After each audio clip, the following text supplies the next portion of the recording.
तो उस वीडियो को गौर से देखिएगा। इसमें वीज़ा 18 को ऑनलाइन कैसे रिन्यू करना है उसका तरीका बताया गया है। الخدمات الإلكترونية للشركات مادة 18 على موقع وزارة الداخلية من الصفحة الرئيسية. بعد ما تقدم طلب لتسجيل الشركة عبر موقع وزارة الداخلية، بإمكانك أيضا تستعلم عن حالة الطلب.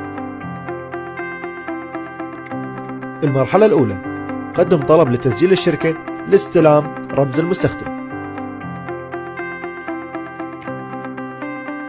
المرحلة الثانية، بعد ما تتم عملية تفعيل حساب المستخدم الرئيسي للنظام واستلام رمز المستخدم عبر البريد الإلكتروني، والذي يبدأ ب COMP- والرقم الموحد الخاص بالشركة، واللي هو مسؤول عن إضافة المستخدمين وتعديل البيانات.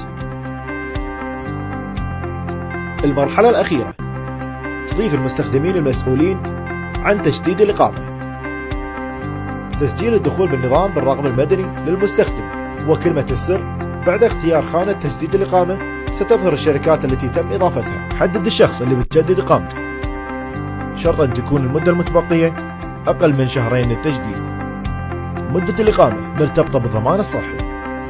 دقق على الاسم اللاتيني وطابقه بجواز العامل ومن ثم وافق عليه. وفي حال عدم مطابقة الاسم اللاتيني قدم طلب بتعديل الاسم. وبإمكانك أيضا نقل معلومات الجواز مع إرفاق المستندات المطلوبة. ادفع رسوم الإقامة. آخر خطوة، اطبع الإيصال. لاستكمال إجراءاتك صدر البطاقة المدنية من موقع الهيئة العامة للمعلومات المدنية.